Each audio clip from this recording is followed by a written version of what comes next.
Right, thank you.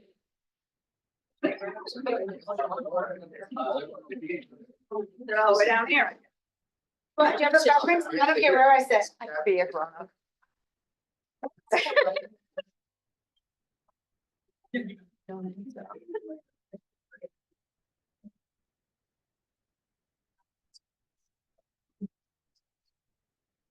Why don't you get out?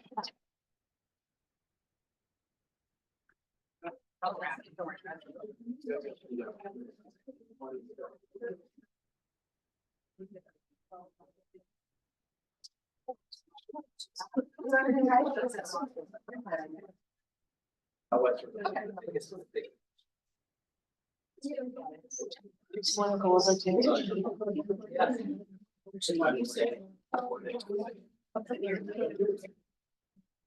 Yes. Yeah, no, it's fine. Just tell them, make them run.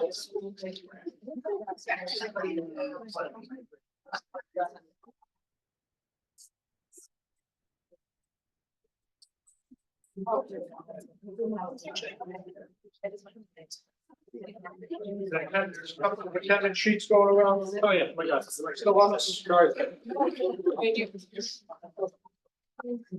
Yeah.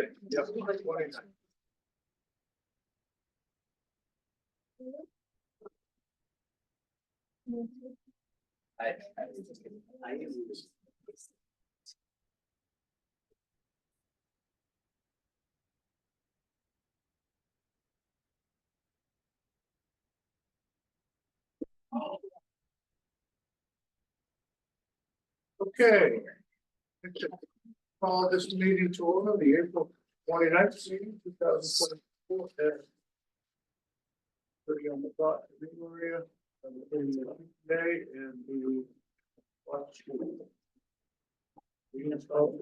schools, so students be successful engaged like others.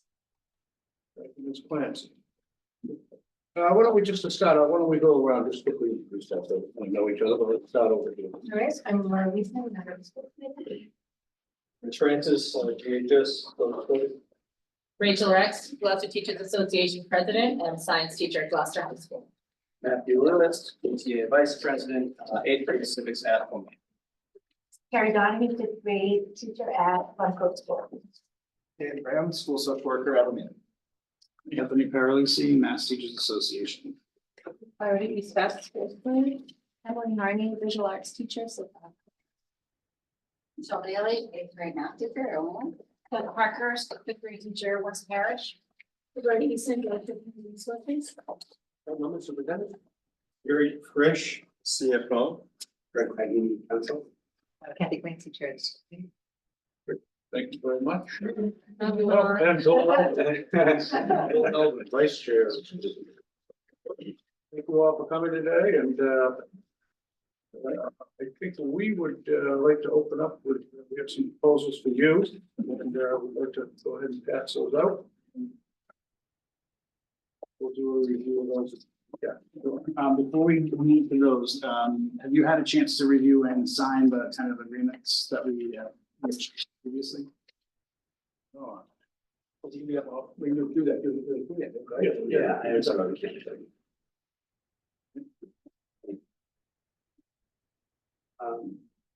Okay, so when We have the packet. So No, we're just. saying. Just, I wasn't. Okay, I'll Send it there. this is the list of time. So here's. Yeah.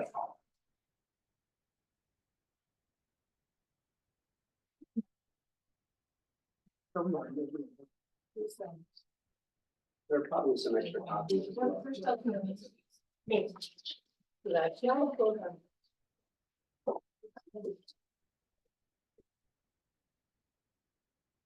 So I'll start going through these, just highlighting various proposals and aspects of them. So the first is, we'll number these as well, just as we do that for the use of purpose. So the first one is Article 6, teaching hours and teaching load. There's kind of two different components to this. So in the top paragraph, you'll see that we're proposing that we align The timing of the workday, so it's consistent with the high school and it's 15 minutes beforehand across the board. So there's consistency amongst the various buildings within the district.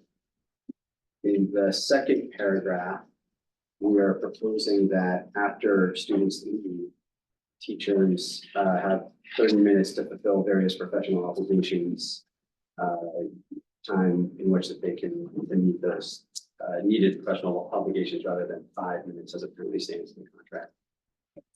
The third paragraph also, and I should have mentioned this, all of this basically focuses on professional obligations. So we are proposing some additional language to provide definition to what those professional obligations are. So in addition to what is already in the contract, we're proposing to add curriculum related matters, including but not limited to consultations with other educators, education support paraprofessionals, and grade level or department teams.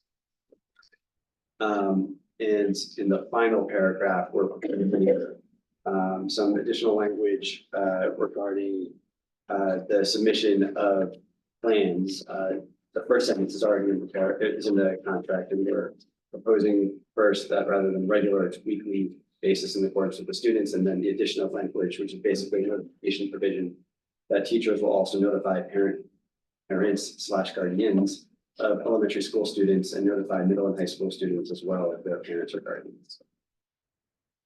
On the next proposal regarding Article 6, Section D, second page, you'll see that we've got proposed language on the 2 and 3 days proposed school year.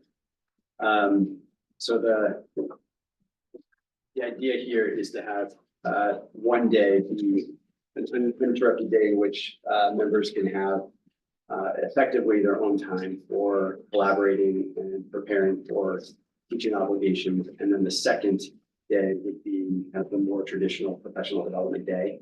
So you'll see that what we propose, and I'm going to leave out what we struck out of the existing language, that the full days shall be scheduled before the student school year begins. One interrupted day of these 2 days shall be set aside for use exclusively by teachers to work in school for the purpose of preparing for the opening of school, including but not limited to collaboration with other educators, education support for paraprofessionals, in grade level or department teams, and review of IEPs. During the second of these 2 days, teachers will attend staff meetings and or professional development developed by school and district leaders in consultations with educators and staff. The next proposal specific to O'Malley, we are proposing taking out what exists in the contract regarding total teaching time shall not exceed 240 minutes per day for any teacher. This is the only time, I think, is any contract across the district that you see any kind of reference to minutes per day, which is an issue for time and learning. So our proposal is to strike through that language.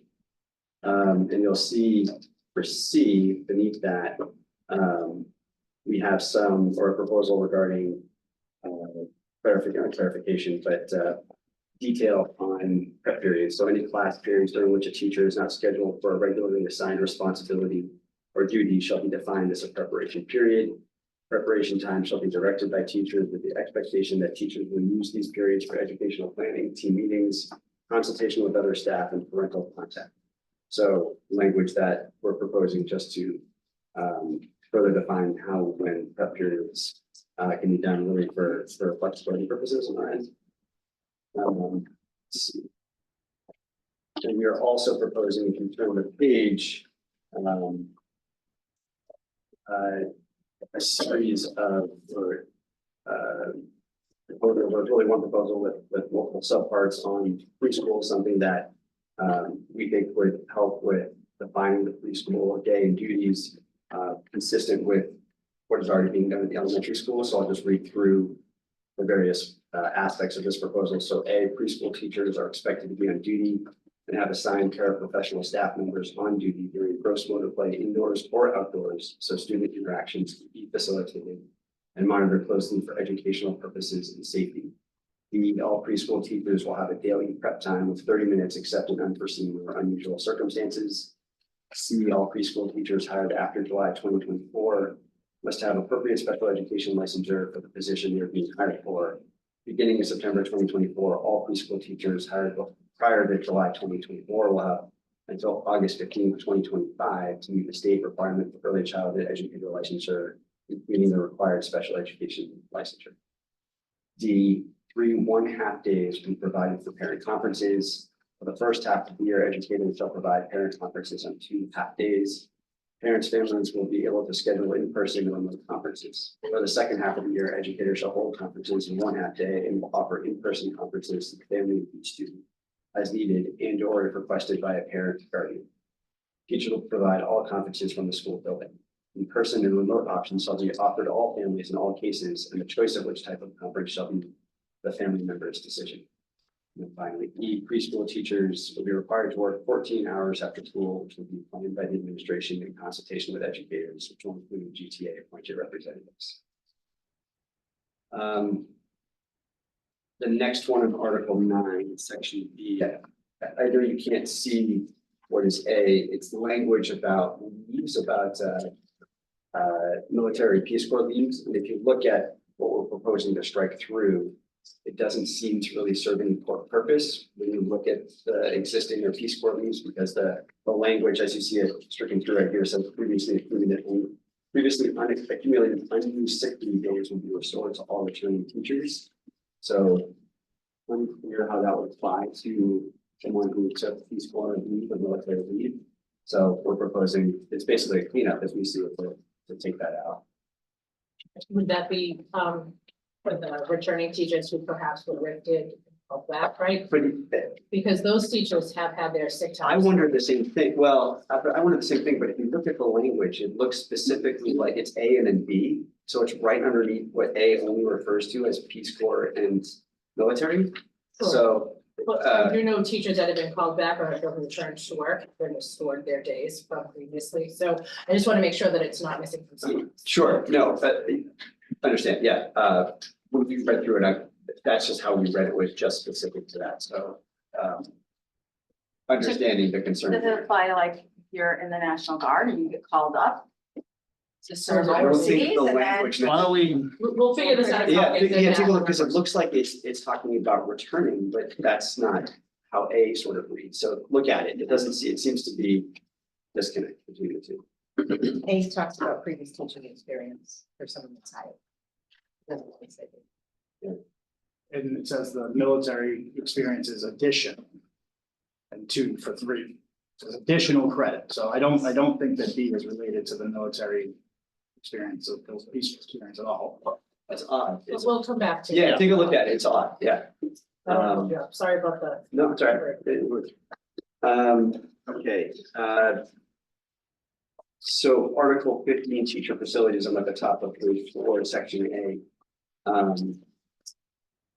So we're looking just to provide some clarity with this language regarding who has the authority to assign spaces within the school building. So it currently reads, when practicable without substantial expenditure or remodeling which reduces instructional areas, each school will be equipped with the following facilities. And we're proposing to add, for which the school principal will have the authority to assign and designate uses for these spaces within the school building. Following one, Article 18, Section D is a proposal regarding clarification on if and when a teacher has juror service. You'll see, they're giving such me to read the whole thing, but we're proposing that we add language indicating that a teacher furnish the juror service certificate within 30 days as evidence of their completion of service. And those who cannot produce the juror service certificate but were not in attendance will be documented, face additional disciplinary action. Striking through language that did exist, reading evidence satisfactory to the superintendent that he has performed jury duty on days for which payment is claimed. So in other words, the idea would be that it's something that shows that you did in fact have the jury service in question. And at the bottom of the same paragraph, we're proposing that it read, the teacher will notify rather than the superintendent, their supervisor within 5 days of their notice to serve on the jury, and then enter their absence request into the absentee management system. So clarifying that process all the way around. Article 22, professional development and educational improvement. So this is one that we're really hoping to sort of speak with you all about and collaborate on. The idea of this one really is to have some discussion of some language regarding the implementation of curriculum, but also to ensure that it's implemented and that members are accountable for the implementation and have the ability to evaluate on the implementation of that curriculum. So I can read through the longer part of it for the folks here. So section A, implementing instructional practices and curriculum, the Gloucester Public Schools must provide a guaranteed and high quality curriculum and high quality instructional practices for all students. The Gloucester Public Schools uses a collaborative process to identify and select core and specialized curriculum and instructional practices that will be used in our classes. This collaborative process includes input from teachers and involves teachers in the decision making. Teachers are compensated for district or school-wide curriculum work when it occurs during the workday and by the agreed upon hourly rate if the work happens outside of the regular workday.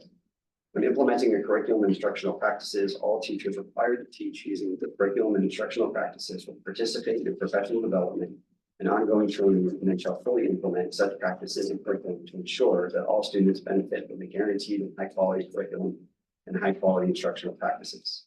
The degree to which a teacher effectively implements such curriculum and instructional practices will be addressed through the evaluation process. This section applies to all teachers and all curriculum and instructional practice that are adopted through a collaborative process that includes and staff input.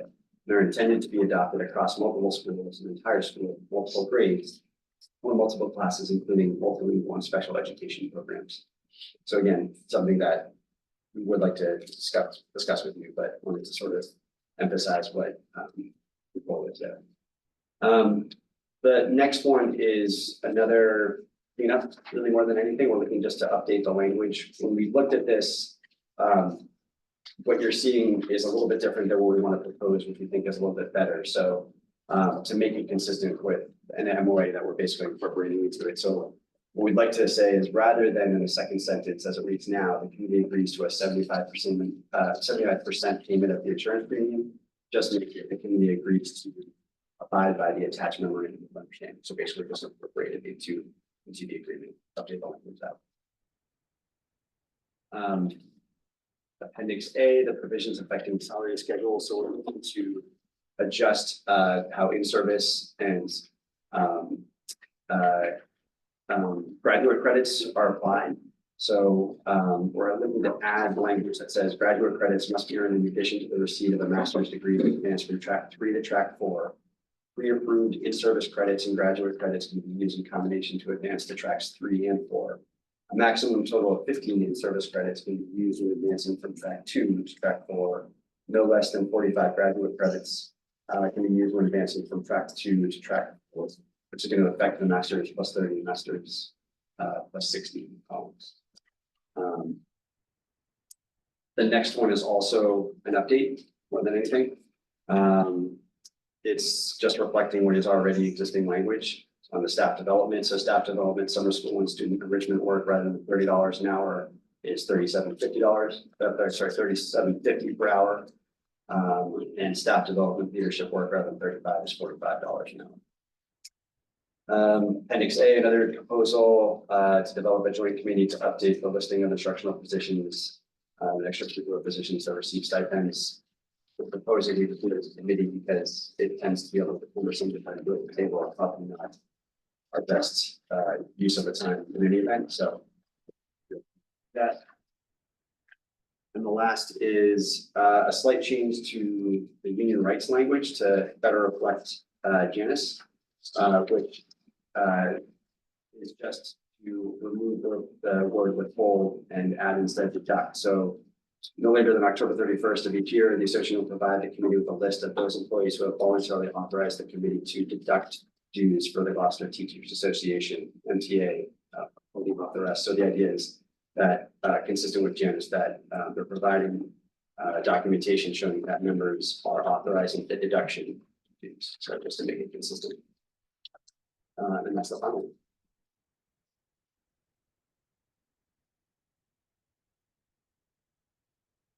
And you said this is there are no other proposals on the table.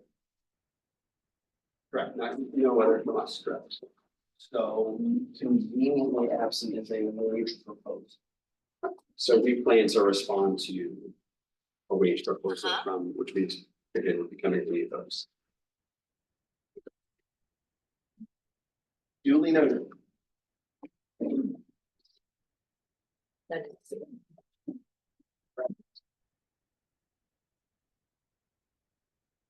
Do you have any responses to any of the proposals that we shared? We don't, yeah, we don't yet, a lot of those had to do with wages or money. So we want to be able, the ability to kind of see what that all looked like and then kind of be able to respond accordingly. Why don't we caucus? It's 4:15 now. Then I'll text you 5:20.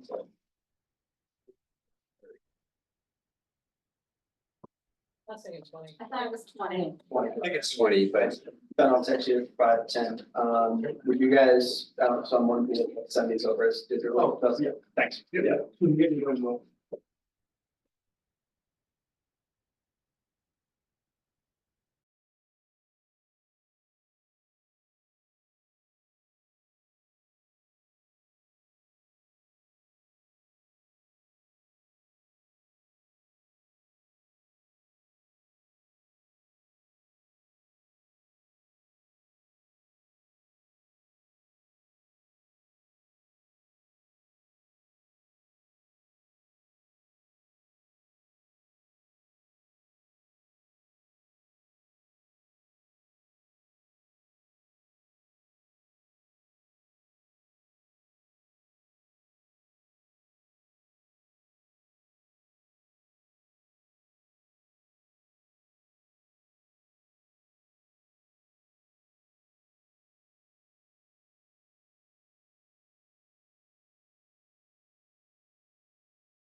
Okay,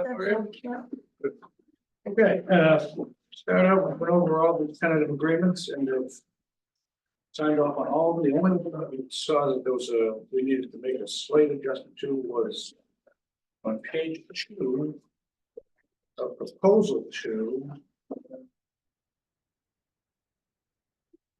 bullet points down there, the last one, they should report the alleged violation to the superintendent. This is the March 26th. Yeah. This is the line. And we replaced that language with the alleged violation should be reported. To the superintendent, should be reported to the superintendent. It was just, that was the one you guys allowed, shouldn't have been a bullet point. That's in the tentative agreement document? No, it's not. It is not. It's not. No. It's missing, okay, because I think we reached, right, so we reached that after this. This is a list of everything from the previous session, so that is missing because we got that after this was drafted. Okay. So I will, Well, we'll update that for next time. Yeah. But nothing that's in here is incorrect, it's just missing that. language. Okay, these are all signed off. so Rachel, when you Rachel, sign. yeah. Maybe just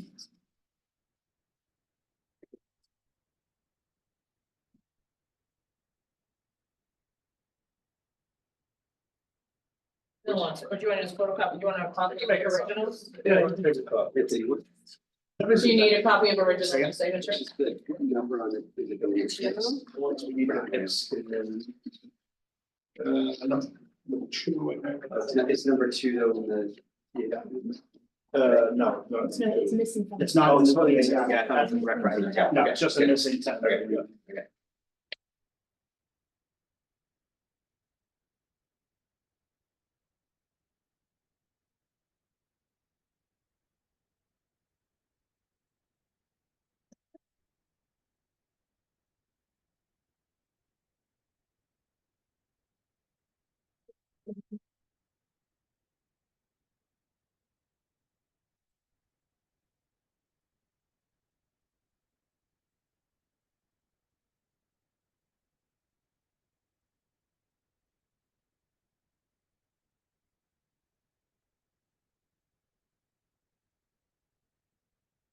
Bill, so you can have an original signed and not this one. So Thank you very much. we'll just go to go and sign. Yeah. For you? Yeah. Appreciate it. Okay, thank you.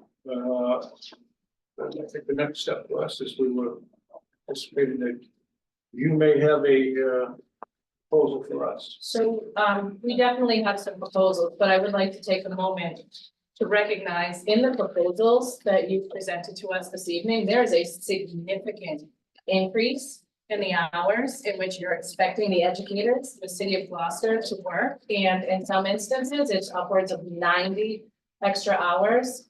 And all of that additional work coming in without any indication of a financial proposal, we find offensive and a little bit outrageous. There's a lot of work to be done. There's a lot of great work going on in this district. And our teachers aren't feeling valued right now, and they're certainly feeling quite less valued with those proposals. That being said, we do have proposals for you.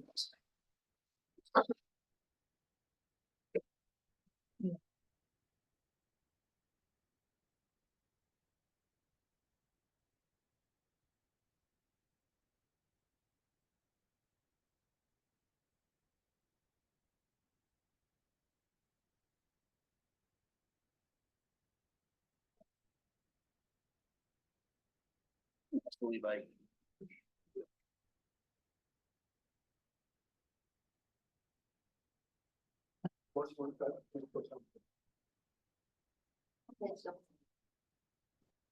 So picking up where I left off, with proposal number 10.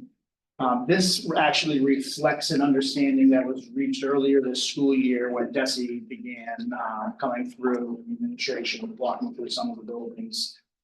Rachel and the leadership, had some conversations with Ben and Pasquarello.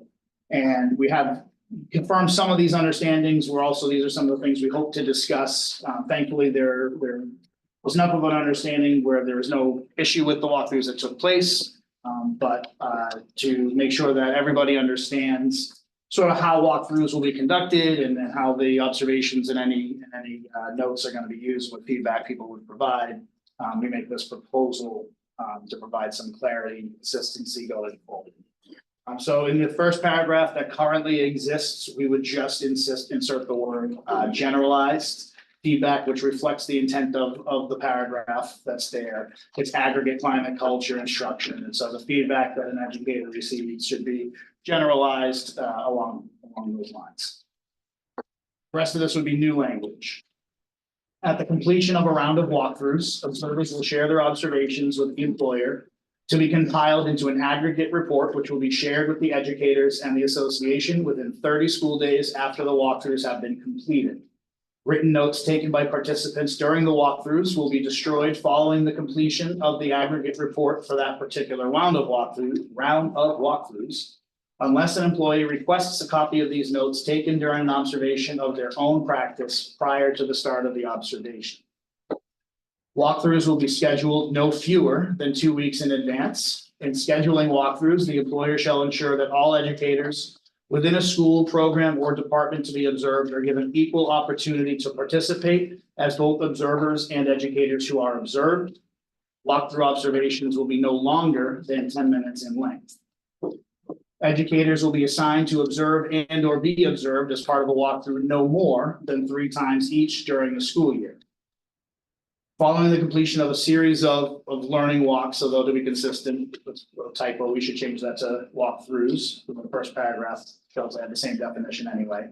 The administration shall utilize existing contractual times such as staff and or PLC meetings to review any findings with the educators regarding the aggregate climate, culture, and instruction that result from the walkthroughs or learning walks. And that last paragraph is relative to this most recent round.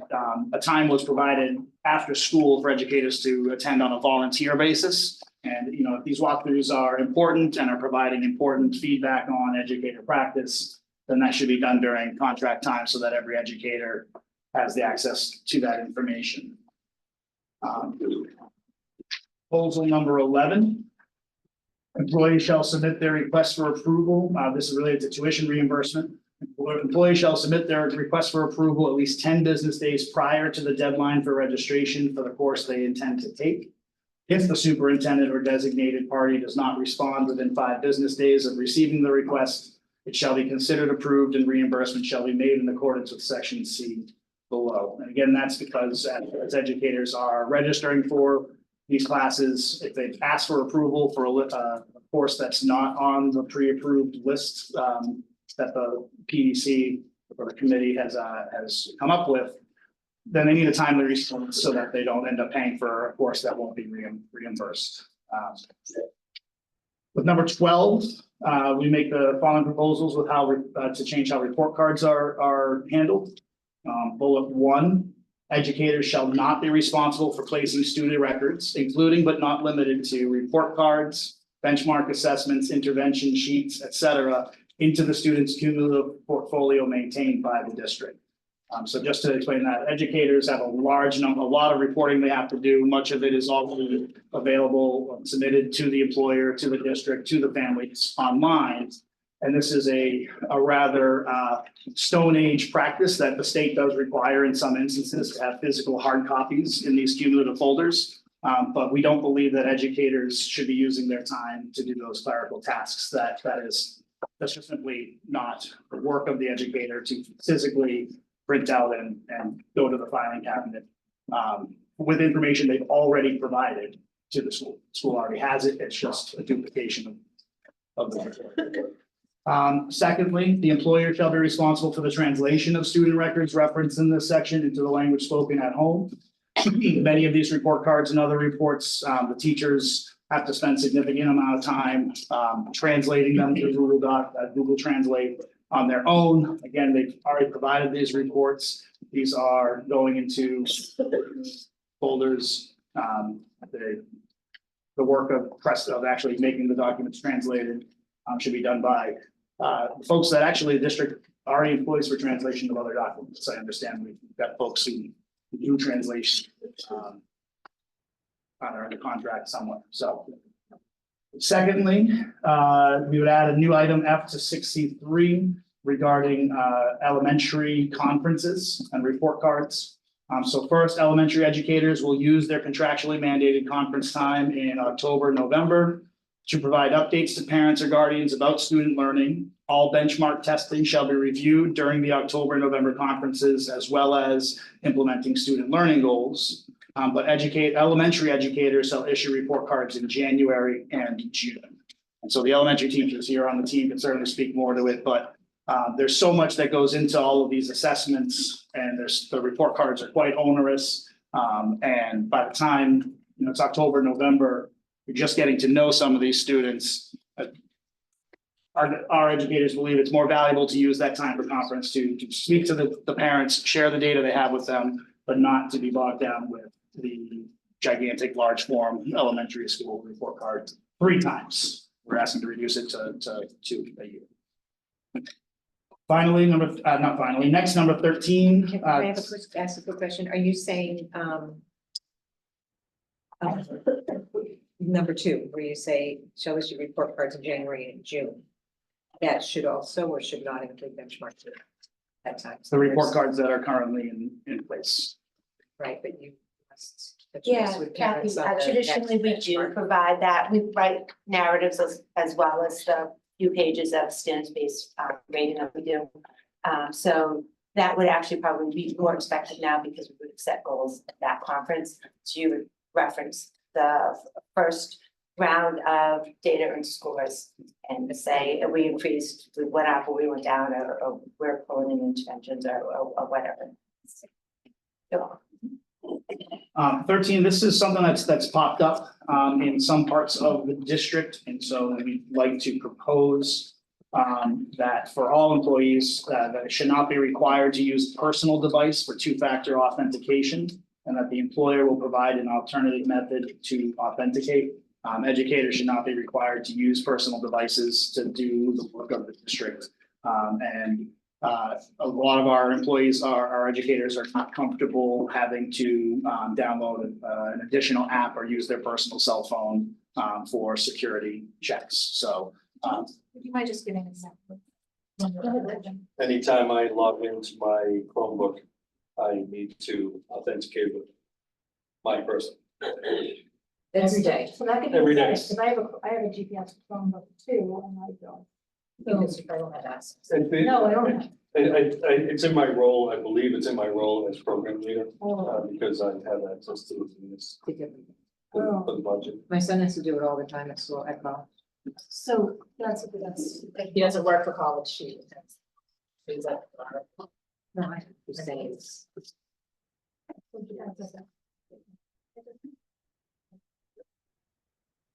and then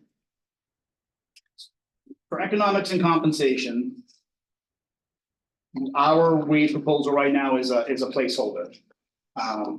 It is incredibly difficult for us to make a wage proposal when we don't have responses to the most substantive issues that we placed on the table.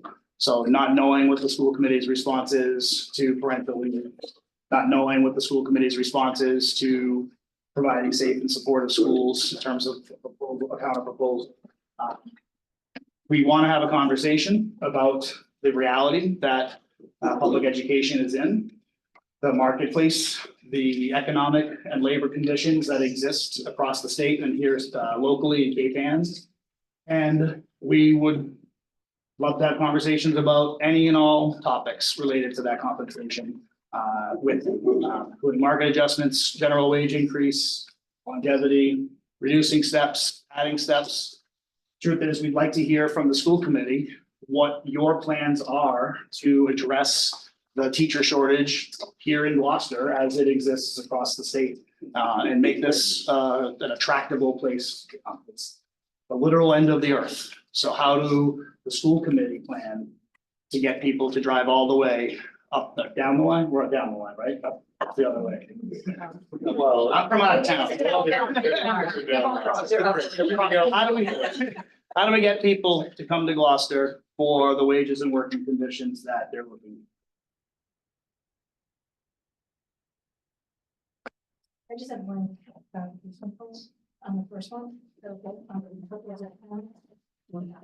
in the first, the completion of environmental walkthroughs on that paragraph. So just as far as the notes taken during the observation, you're saying that the teacher would have to ask for those notes before the observation in order for them to be kept? So if he or she chose after, like, oh, wait, I would be curious about that, that would be too late. We'd be open to any counter that maybe provides sort of a time period. But it was our intent, that someone come in, there, maybe the form would have like a box that says, teacher requests a copy or, notes to be destroyed. Again, within 30 school days, we're open to that flexibility. Yeah, no, I was just curious about That's the way it is written. intent. Ben, can I ask you a question on that? Just in the walkthroughs, and I do feel like they went well. Just one situation. The people in the room, with respect to the students' boundaries, except for the person from DESI, she stood right behind, another student who, is on the spectrum and was, writing, on the clipboard, and it made him super uncomfortable. To the point that he said something after, and he was great keeping it together, but it really threw him off. He mentioned it after. I don't know if there's any sort of say, so you have, when they come into our schools, but if they could give the students a little bit of personal space, we try to teach that to our students as well. But it was kind of uncomfortable, and I don't know if they're aware of that. I don't know if she's somebody who comes from being in a classroom. But she picks the worst possible students to stand and hover over. And then you could hear the pen tapping the whole time on the clipboard. So it would have made me nervous. But he That's what I was was- thinking, yeah, yeah. I don't know if you saw this or experienced that in your own walkthroughs, but if that could be something mentioned, that would be great. So I'm laughing, it's the vision of, Yeah. It was right there. Yeah, so, we had a lot of, conversations with DESI in terms of preparation and planning for it, so that's the sort of feedback we certainly can, do with them or anybody who's walk through, whether it's our own staff or whether it's. That was great. The No, no, no, original no, boss was no. great, I mean, in that's and out of the building, but the DESI woman, not so much. Yeah, that doesn't, that, preparation makes a lot of sense to remind folks of that, and, Thank you. I don't know how you could identify, notify or identify like which students to, if the other student would be okay with that, or other student would be okay coming up and closing, so I'm just saying that loud. I think, I think your staff who came and enjoying the conversations with the students Yeah. were Yeah, fantastic. so that's sort of. But when somebody's not communicating at all, and Right. just standing there taking notes about you, that just would make anybody uncomfortable. Sure. Never mind the student, and again, somebody who might have had a disability. and I think that speaks to the notice, the 2 weeks notice, give educators a chance to flag those issues. Like if someone's gonna come to my room, here are the things they might need to know, that would be a big help. Thank you.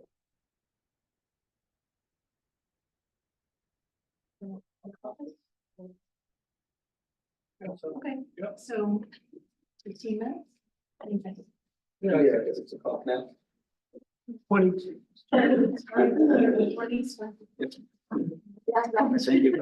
Thanks, guys. I don't know where you're going, but it's really, it takes us forever to get down there if we went down there.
Might wanna look at it I hear you. carefully next year. Yeah.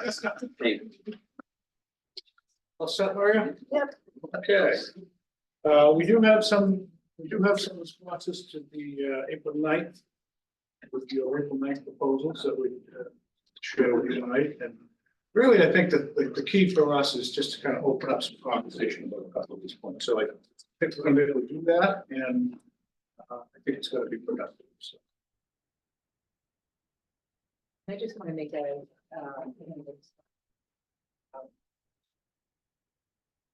we know compensation, is obviously, the biggest topic we're going to be dealing with, a lot of proposals that have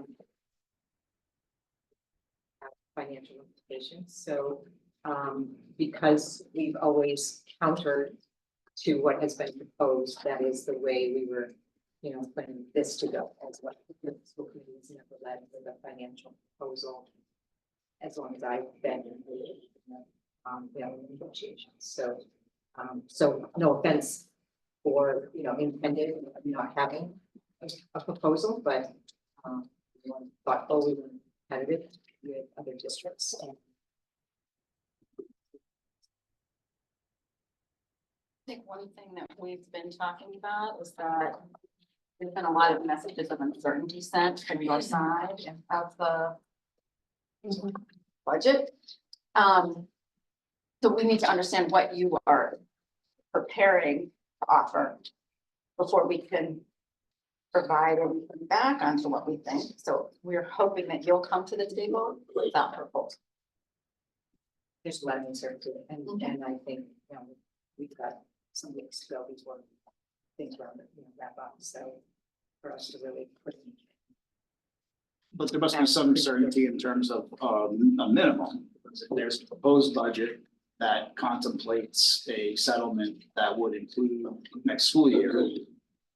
There must be something you guys said, consider in terms of a wage proposal, what you believe. Yeah, but your list of items that fall under wage, compensation package, the whole thing is long, right? There's longevity, there's all sorts of things that could go in. So, our number would be kind of a total available, not a piecemeal. I mean, when we say total available, we'd hope it'd be open, an opening position. Yeah. Yes. Yeah. Okay, we have. Yeah. some- So, you want to take the. Right, so we're on the April 9th proposal. Starting with proposal number 5. So we looked through this, there's a lot of really great stuff, we were thinking about this last time, which we brought into our conversation. We, looking at some of the issues in here that we have, we had a lot of good conversation about. It felt like some of these things are too procedural for a contract, for a collective bargaining agreement, but what we were thinking was that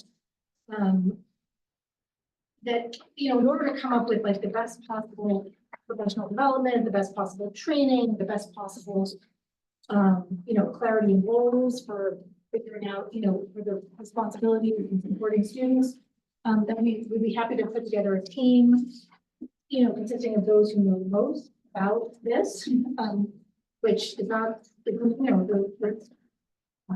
adjustment counselors and the special ed director and with all the people who are involved to come up with things that you've pointed to that are really significant, practical training for classroom teachers. Those are things that don't feel like we can put into this agreement. It's procedural, but it sounds like something that a team of those who are most knowledgeable can work together to come up with classroom teachers, adjustment counselors, the new special ed director, whoever, I'm not proposing who's on the team, so I shouldn't say that, but the team of knowledgeable people who have firsthand knowledge of how this would be best enacted. So this is a need that we have, last year.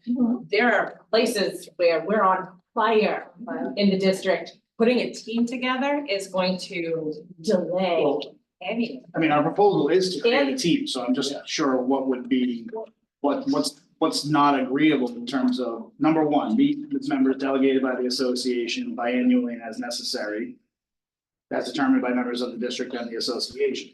So Right. that's the team. the team, and then we Right. define what the team does. Right, and then they define, the rest of these pages are. The rest of these pages feel like they're too procedural to be here. We have a counter for The counter is, just to put together. is have a team come forth with ways to address. So that's in writing, so. The counter should be in writing. We will get it to you. There's some in here that could be more tangible, like each elementary student support classroom shall be assigned no fewer than 2 qualified educators. You don't necessarily need a team to decide that. The whole on fire piece that Rachel is talking about, we could at least be moving in the right direction to help support our students. That goes back to helping them be successful, engaged, lifelong learners. So, and I can look through this more, there might be more tangible ones in there that give us the support we need right now. Right, so what I would say to that is, firstly, assigning 2 more educators to something is a financial. It's part of the financial vision that, you know, we're not at that spot yet. And I think that would be, looking at that would be a team to say, is that what's needed, or is there something else that's needed? This team, We are consultants. the educators of the Gloucester Teachers Association are telling you that this is a need. Okay, and then there's the administration is also gonna have it. Right, so that's what I heard very clearly during our last conversation, was how deep this need was. And I will tell you, I'm a parent, and I'm in schools at moments when I'm not always, by accident, when I'm volunteering in the library, and I see the needs at one level, elementary. I am not denying that there are places that are on fire. I am not denying that in any way. And as you all know, we have to sort of come up with this, you know, with a way that we can, I don't want to say, I don't keep using the fire analogy, but to handle the behavioral issues that are coming up more and more directly, in the best way we can, also in a way that's appropriate for a collective bargaining. So I'm gonna push back because absolutely every part of this is fully appropriate for collective bargaining. These are the working conditions that the employees are under. And all of the lived experience of the employees of this unit has led them to bring this proposal because the administration has failed to do those things that it needs to do to make the educators safe and their students safe and feel supported in the workplace. So, I mean, we're obviously open to entertain any counter if there's something logistical or technical that you've identified in terms of how to implement this language better, or a direct counter, you know, if you have a whole completely different idea. But this proposal is to create a team, and the team that would represent the association will be determined by the association and vice versa. It sounds like management wants to pick their team, which they've been doing and have done and have not succeeded in addressing these concerns. And that's why this proposal is here. So I just want to redirect to that that's the reason for this proposal. So from my point of view, it's more than just creating a team. There's also very specific procedural recommendations. Right? Which I think it might be a matter of opinion, but that level of specificity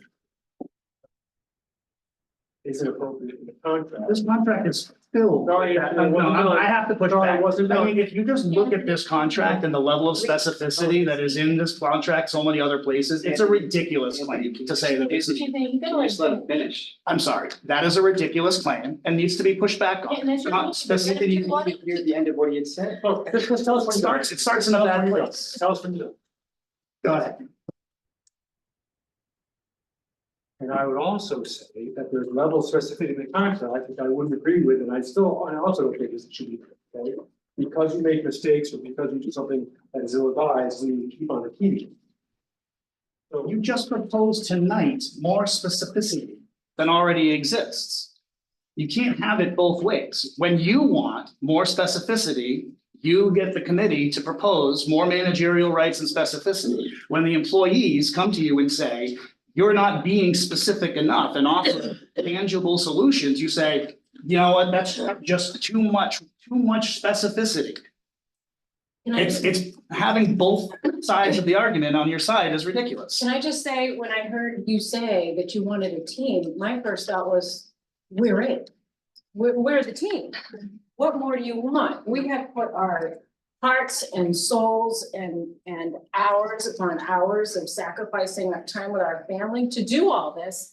And we didn't just come up with this off the top of our heads. We did surveys, we talked to our colleagues, we talked to everybody. This is the best team you're gonna get. We're it. And to ask for somebody else to look at what we've done is ridiculous.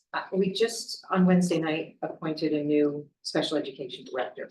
And Yeah. to put, you know, to say you're gonna walk into something where we have a leader of that area to then have to, you know. Work with the employees they're gonna manage. No, but no, Perish the thought. it's not the employees, it's with the specificity you put in there. But Where he may have ideas, which is why he was hired. Great, was and to that's the bring reason- Ideas. that's the reason that we would have this team to work over these specific things that we have outlined. That's what we're saying, the specificity is there is because we, the employees, have designated these specific issues. And every time we say there's a team, there's something else, it gets to be this big, like, ethereal idea, and we come out of it with solutions that may work, may not work. Having this specificity is what would guarantee that the needs that our members have told us we need to address. That is what guarantees those getting addressed. And if you disagree with that, so be it, but that's where we're coming from. And to be clear, special education teachers, parents of special education or students with on IEPs and with learning disabilities have been talked to and pulled in this. We also have program leaders that work specifically in special education. So these needs have been researched clearly, and I'd be willing to bet if Dr. Jarvis saw these, he probably would be in agreement with many of them. And I wonder if some of these are in place in some of the other districts that he's already worked at. And they might be. And a team could quickly check those off the list. Okay, but number one creates the team. So what is the objection to the proposal? The team will review policies and procedures with the school committee. The team will review operational procedures to ensure student discipline codes are fair and enforced. The team will develop mutually agreed upon district-wide staff reporting system and protocols regarding classroom safety issues, including but not limited to, and so on and so Okay. forth. So What is the objection if you're agreeing that there should be a team? There's 1, 2, 3, and 4, and 5. Not that the outlines aren't valuable and important, okay? But those are clearly defined, clearly created solutions to problems that all of you and administrators and other have not worked on it together. That's what we're here to do. But this isn't that team. This is the employer. We do not Anthony, know how to address the I am classroom not- stuff. You are the employer. The three of you are the employer. Do you want to take a 10-minute break? Let's take it. Well, it's 6:55, so. I guess. So if we can vote to extend this, if we would like to take a caucus, we can do that. We would just like to have cordial discourse here, quite honestly. I don't appreciate tone policing. It's really not appropriate. It's a distraction. I do not appreciate. They don't appreciate it either. Yeah. And you are in a position of power. You are the employer. Anthony, So there's no bullying here. Anthony, All right, there's I equal don't- standing doctrine. No, Anthony, you can't have it both ways. You can't say that you don't appreciate tone policing and it's distracting to these folks, your tone. So we're You gonna can't have extend both or ways. not? Yeah. We have a few minutes left, and if you'd like to caucus, which you are more than welcome to, if we can agree to extend for whatever amount of time you'd like, that would give you time to caucus and return, so that we can work on that cordial discourse. You didn't have any proposals last time. There's an awful lot to discuss. And so I do believe my team, if I could speak for you, is willing to extend past the 7 o'clock hour. I'm not sure where you. I certainly will extend that. Does your team, when we go? No, we go caucus. Yeah, we'll talk this. So we will text. It ends in 4 minutes. Tentatively till 7:30. Yeah. let's say- Tentatively, but we will text.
I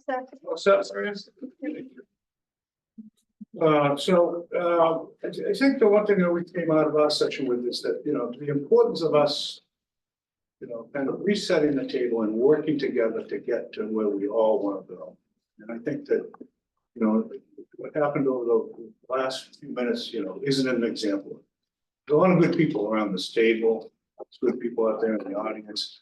There's people that want to get the right thing done. And if we can't do that collaboratively, then serious trouble. So it's certainly our intent to do that and to really kind of set the tone and say, hey, we want to work with you. We want to, get to some resolution on some of this stuff.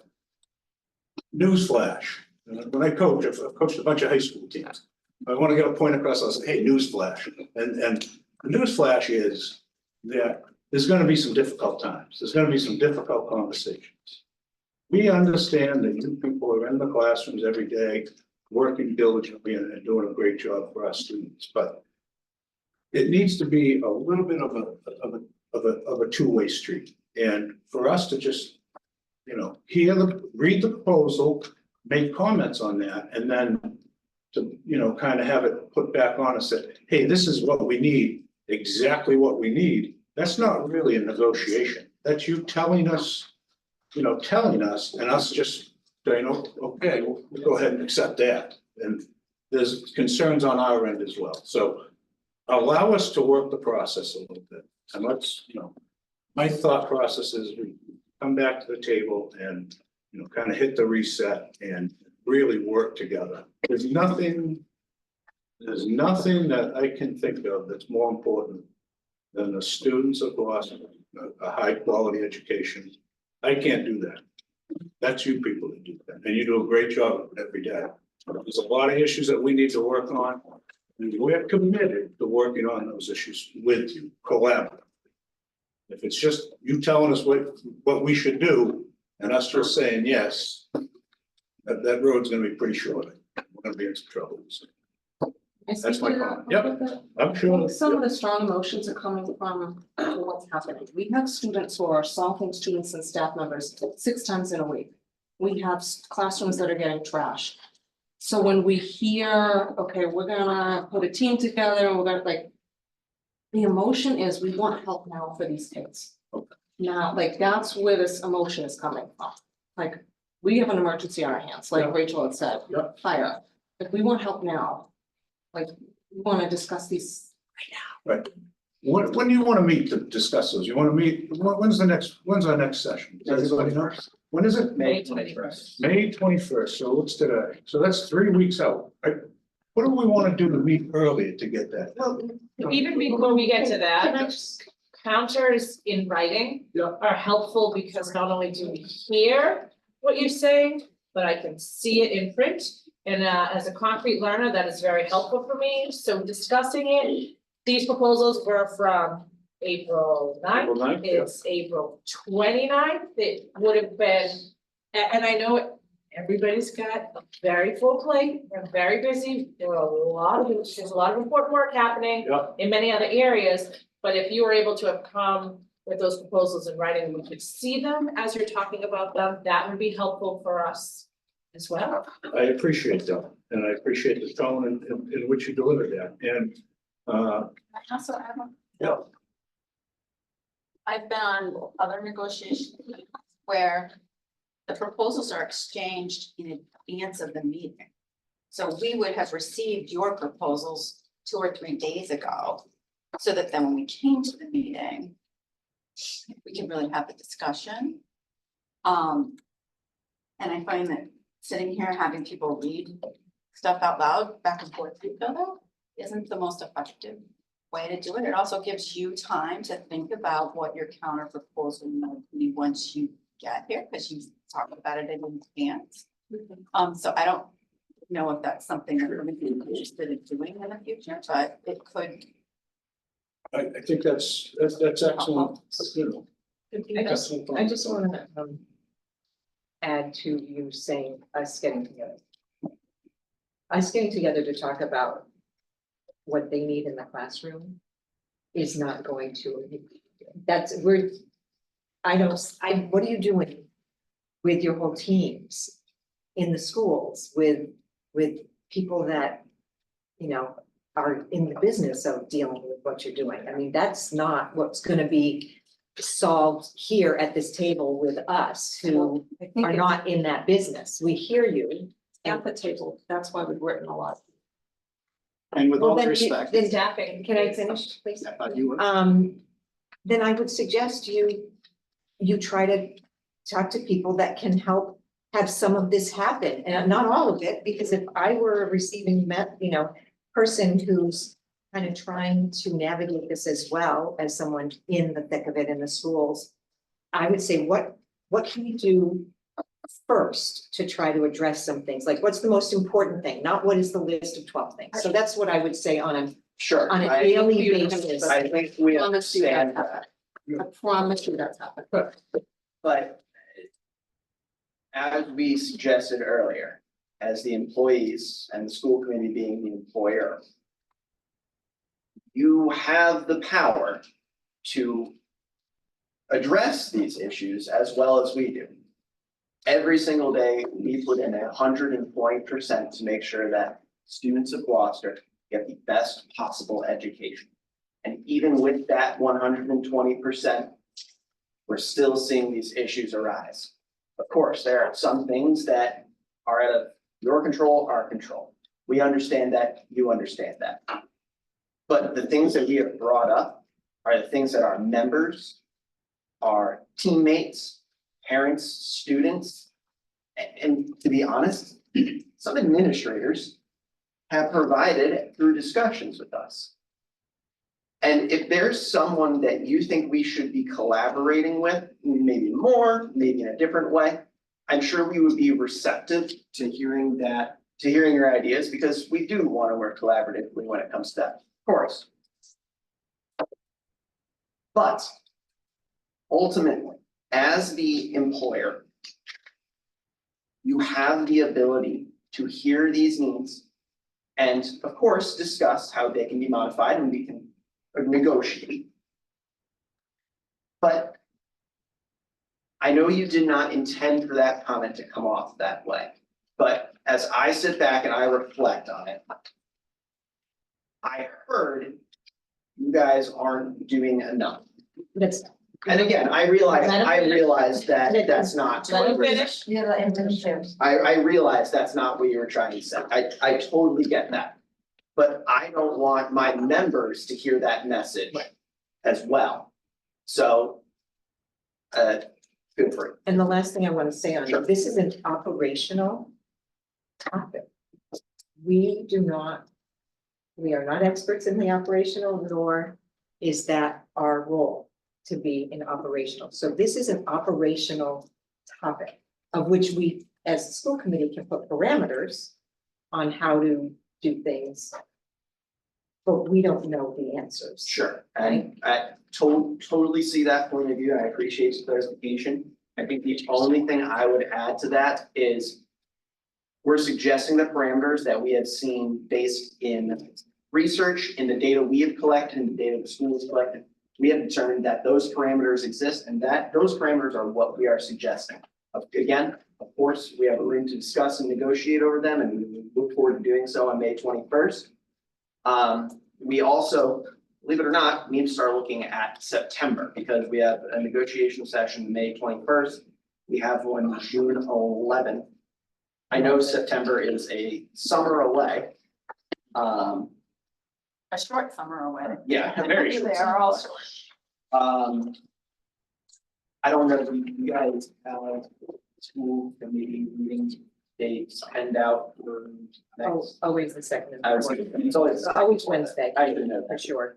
So do we want to meet that first week of school, second week of school? I'm looking at Tuesdays of. Does that mean that we're not gonna offer any dates in late June, July, or August? So we all coordinated our schedules and we are unable to meet as a team really the entire summer. And between second jobs, I have some family things I need to tend to over the summer that take me out of the loop. Vacation, of course. Does the The folks have to meet, does the whole entire team have to meet every time? I mean, because we lost, I wasn't able to be the last time. Our silent representatives are not available during the summer. And so in order to honor their universal or unanimous bargaining team, they need to be available. So we do have the May 21 and June 11th dates where we can get a lot of stuff done. All of these language items are certainly give us plenty to talk about. But also given the current budget calendar where our final budget vote's not until after June 20th, until June 28th, I think there's a date schedule. Anyway, there's still a lot for both sides to consider in terms of economics and wages. I will say many of the proposals that we do hope to discuss and work towards tentative agreement on, while they may cost money, they're not what we consider wage and economics proposals. They're operational proposals because they are what is needed to provide for these members to do their work. So hiring two more teachers in certain classrooms will cost money, but that is the kind of investment that should be included in a fully funded needs-based budget. That includes an increase to last year's dollar amount, not just simply providing the exact same level services. I do want to also just sort of push back on this idea that the school committee can't have opinions or work with us to negotiate over operational topics, or that somehow as school committee members, you're not in the business of education. With all due respect, by running for office to the school committee, you have put yourselves in the business of education. You're the employer, you're the signatories on the contract. You are Mr. Lummis's employer. These kinds of specific proposals are exactly your responsibility, just as it is his to operate the schools according to the policies. It's your responsibility to negotiate with us over wages and working conditions, and not the superintendent's. We don't need to have a superintendent at the table to negotiate with the school. So I just like to say something in response to that. So I'm sure you know what the Massachusetts law is about what our role is. To negotiate this contract, this is Right. chapter 150. Yes, exactly. And what it's not is to be an expert in social emotional learning or behavioral. These are the experts. Exactly. And to all of your points, this is a very complicated issue that impacts a lot of people, a lot of students, a lot of staff, a lot of families. And we respect that there are people who know a lot more than we do. And that is why I would not deign to put myself in the role of saying to anyone at this table, what works in a classroom. We as the school committee need those whose role it is to work on social, emotional, and behavioral issues. We do not have that expertise. That is not part of running for school committee. I never, to anyone, explained that I was an expert on any of this.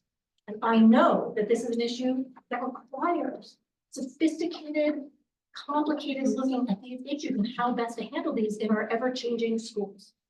So I give all of you the respect that you deserve, in that you deal with this on a daily basis, and you know from all your vast experience how to do this. And I would never feel that I am in a role to be able to match your expertise. There are people who we hire who do that. I don't hire, but those who run our school district do. Those are the people who can meet you, who can help and work on this with you from a place of knowledge. We are not those people. So I just want to be very clear. We respect your knowledge and your understanding of these issues. We do not have those. Is it possible to get a counter offer?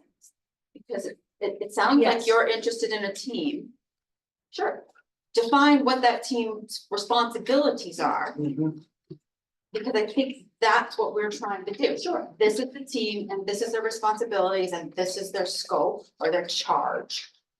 And from there, we can discuss Yeah. if we feel something's been left out or something, 100%. And because. I just, Yeah. Michelle, that's exactly where we were headed. Okay, exactly. But like put different parameters on the team, like suggest some things, okay, we want to talk that through. and I'll speak for myself, felt jumped on, cut off, so we couldn't pursue that. But that's exactly what we're trying to do. Yeah, so And then that's the trouble I'm having is like. We'll say something that folks disagree with, or don't understand, or haven't asked enough about, or don't think confused about. Okay? A strong reaction, and then that stops the conversation. And so I think what Bill was getting at, like, how do we stop that dynamic? Because exactly what you're asking for is what we want to think through with you. It's like, it's not exactly what's on paper here. But can we talk about it, which can help us create either together or separately a counter? But that's the kind of. That's what we're trying to do. I agree, but it also has gone both ways.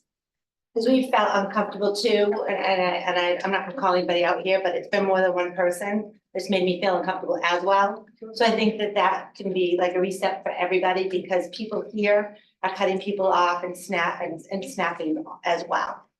So I think we can know what happened, but it's happened over here too. And sometimes those conversations, they're difficult and they're charged with emotion, but that doesn't mean that I'm taking it personally, nor should you. Nobody in here personally attacked another member here, although I could never profess to understand how it felt personally, but we have to be able to have those difficult conversations and not leave the table and stay.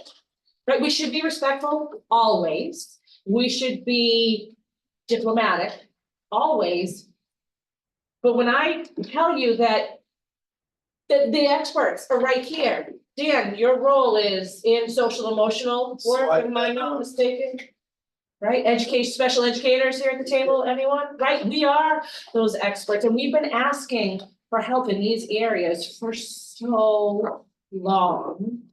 And I also feel like there's an enormous disconnect between our classroom teachers, our administrators, and then the conversations that we have at this table.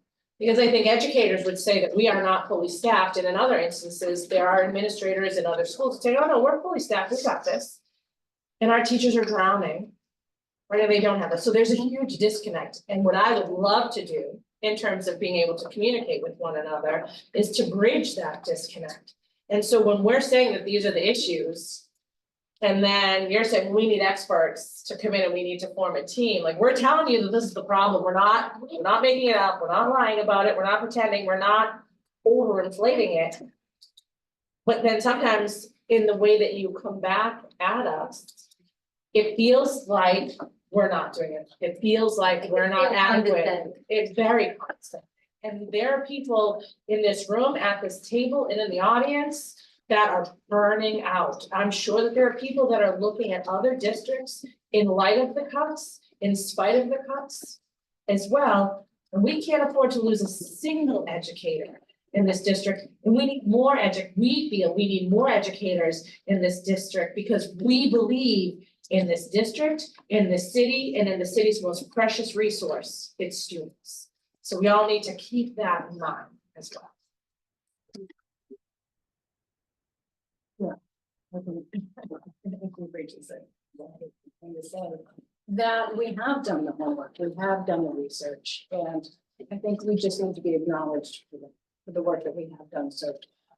And Well, that we do every day. that we do every day, but to also, that to say, oh, we need to talk to some more experts and to see what they have to say. It sounds a lot like you don't believe us, that we have an ulterior motive and all we want is what's best for our students. That's all we've ever wanted. And we want to be able to go to work and prove that we need to be successful. And in order to do that, we need to be acknowledged. And when you say you're going to talk to somebody else, that feels like you're dismissing us.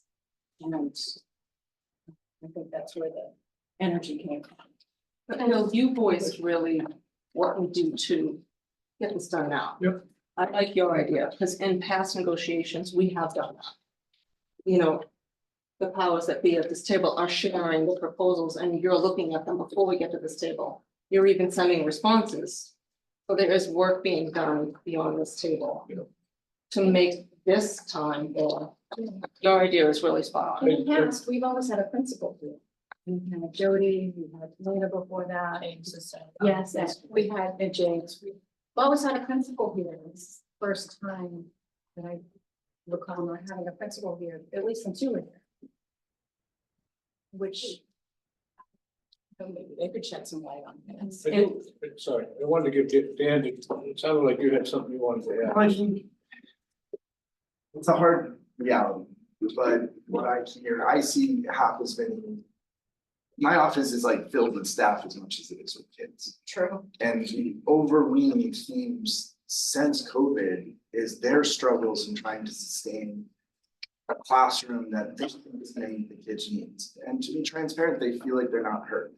So I mean, if we talk about putting together, I put a lot of effort into this emotional distress in the classroom. Let's talk my credentials. I'm a licensed independent clinical social worker. I have a private practice, some street cred. I just spoke on Friday at the National Association of Social Workers 2-day conference, which is our national annual event on social emotional issues. I've been a speaker at Endicott College for Youth at Risk. We have such brilliant minds in this community, but we get stuck in roles and who's the boss and what's your contract say, and what we miss out on is that to truly authentically collaborate, where we remove the power differential from the room, we step aside from budget constraints, and we all step back and say, what do we really need to do to make this a successful community? Because you've heard me say many times now that my concern is that $9 million that I keep see growing, like in the district, these are the kind of things we can do to fix that. But I'm also a little disheartened, I'm not gonna lie, I'm on my 3rd special ed director. You know, and these are things that I've seen since I first walked into O'Malley in 2011. And I came into our school district incidentally through Leahy Behavioral Health as a mental health expert coming to support our kids, not as a school staff. Actually took a pretty good, playing my summers off, we won't go down that path. But just my point is like, I'm just one of many people, and I could walk from this school tomorrow and literally my private practice money. I have no shortage of clients, let's put it that way. I could be driving a much nicer car, but I care so much about these kids and what they need. And I'm watching these staff like just burn out because the basic resources they need to manage complex behaviors are not being met. And just like everything else with schools, right now the wait list for an outpatient therapist, maybe 9, 10, 11 months. So this kid's walking their door in crisis every day, we gotta meet that need. And it's falling to us being overwhelmed, you know, we bought staff today, you know, every time we lose staff, we lose another body that can triage that challenge until we get what we need. So yes, this is very specific, but it's also based on years of effort and work within this district. And I'm a little feeling tired that I'm gonna have to sit with a new special ed director and go through the whole thing. This is O'Malley, this is our district, this is what our needs are. And he's gonna come in with all his ideas, but who knows our community better than people or how many years you been here, Rachel? Even though you're an outsider from the other side of the bridge. I'm a carpetbagger that's been here since my 22nd birthday, August 26, 1990. How long you been here? 25. 25 years. We know our community pretty well. And I grew up with one. From that side. We get extra credit for that. Nessie. No, so I guess my bottom line is, it's like, yes, we need to work better together.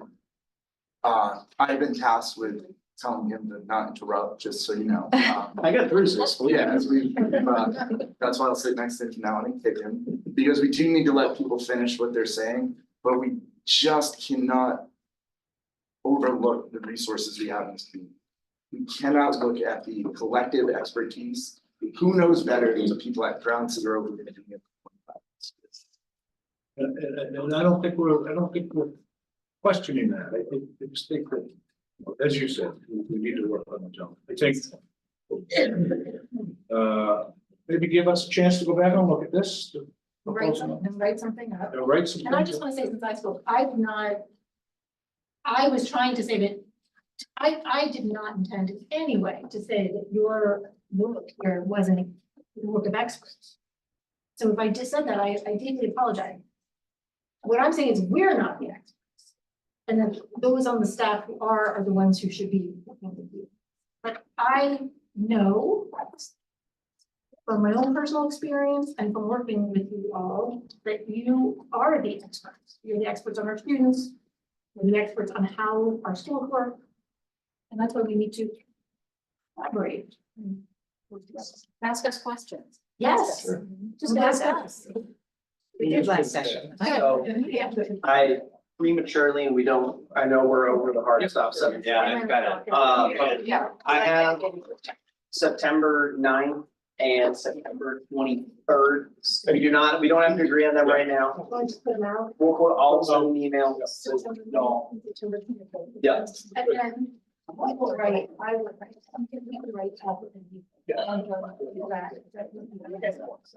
What if you get the ninth and we'll just?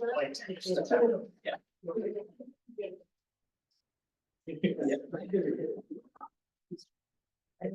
All set? All right.